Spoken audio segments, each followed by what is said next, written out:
Anuj, I am sure you are having a lot of fun, लेकिन यहाँ पर देखिए पूरा एफएनओ का मजा थोड़ा सा किरकिरा हो सकता है। सेबी ने जो कंसल्टेशन पेपर सामने रखा है, आपके फर्स्ट थॉट्स क्या हैं इस पर? हमने कई सारे जानकारों से बात की है, क्या वाकई में रिटेल दूर भागेंगे एफएनओ से अगर ये नियम बन जाते हैं? देखिए ऐसा क्या है, अगर आप सिगरेट के पैक पर लिख देंगे कि सिगरेट पीना स्वास्थ्य के लिए हानिकारक है, तो लोग सिगरेट पीना बंद तो करते नहीं है।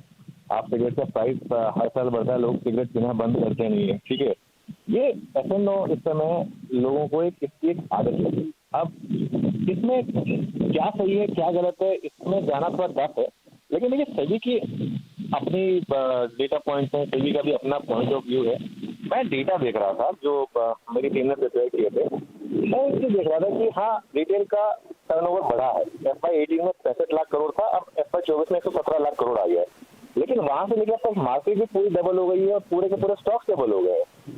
मुझे याद है 2003-4 में जब मैं मार्केट ट्रैक कर रहा था, 5,000 करोड़ तो हम ज्यादा वॉल्यूम मानते थे, तो उससे इतना इम्पैक्ट नहीं है। हाँ, आप फ्यूचर्स में देखिए, फ्यूचर्स में रिटेल 24% FY18 में था, फिर FY22 और 23 में 30% तक पहुंच गया था, तो 19% पर आ गया। लेकिन वो पूरा का पूरा गेम शिफ्ट हुआ ऑप्शंस में। मेरा ये मानना है कि सेबी की जो कंसर्न है ना, वो ज्यादा ऑप्शंस में होनी चाहिए, क्योंकि ऑप्शन में आप 2% से लेके 41% तक पहुंच गए हैं। और उसमें जो सबसे ज्यादा कंसर्न है वो मुझे लगता है कि वीकली ऑप्शंस को लेकर है, क्योंकि जैसा हम डिस्कस कर रहे थे, रोज वीकली ऑप्शंस एक्सपायरी हो रही है। उस पर मुझे भी लगता, मेरा हमेशा मानना था उस पर थोड़ा लगाम कसने की जरूरत थी।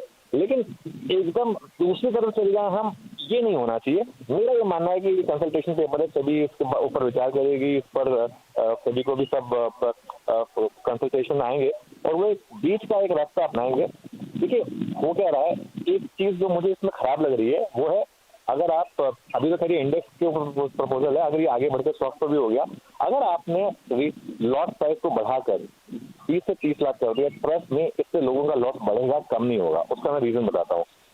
आज की डेट में अगर लॉट प्राइस 30 लाख का हो जाए मान लीजिए, तो 1% तो आप किसी भी ट्रेड में स्टॉप लॉस लगाएंगे, 1% पर भी 30,000 का लॉस जो रिटेल ले नहीं पाएगा, और वो अपना स्टॉप लॉस जो है ना, वो मॉनेटरी स्टॉप लॉस लगा देगा, लॉजिकल स्टॉप लॉस नहीं लगा पाएगा, और उससे उल्टा उसको ज्यादा लॉस होगा।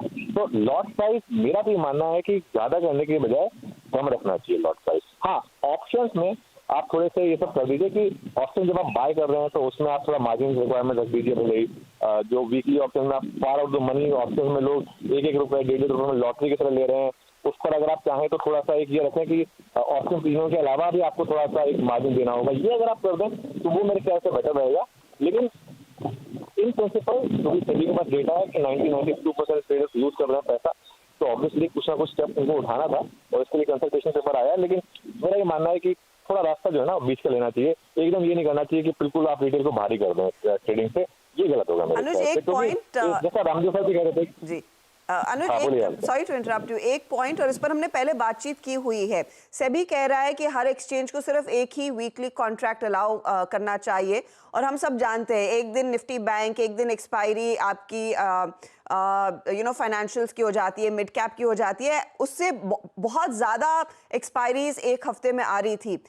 इसका क्या इम्पैक्ट पड़ेगा? और ये एक पॉइंट है जो हम पहले आई थिंक 2 हफ्ते पहले डिस्कस भी कर रहे थे, अगर कुछ एक्शन आएगा इस पर आता हुआ दिखाई दे सकता है। देखिए मेरा ये मानना है कि ये सबसे सही कदम होगा, और मेरा भी मानना है कि फाइनेंशियल सर्विसेज और बैंक निफ्टी के अलग अलग एक्सपायरी होने का क्या मतलब है, वो भी एक दिन के बाद एक अगले दिन, ये तो बिल्कुल सट्टेबाजी हो गई थी। आप ये कर सकते हैं, देखिए परफेक्ट क्या रहेगा मेरे हिसाब से, मेरा व्यू है, बाकी खैर मैं भी अपना सजेशन भेज दूंगा। मेरा व्यू ये है कि एक हफ्ते निफ्टी की वीकली एक्सपायरी हो, अगले हफ्ते बैंक निफ्टी की वीकली एक्सपायरी हो। इससे होगा क्या, महीने में निफ्टी की 2 एक्सपायरी होंगी, एक वीकली और एक मंथली, और महीने में 2 बैंक निफ्टी की एक्सपायरी होंगी, एक वीकली एक मंथली।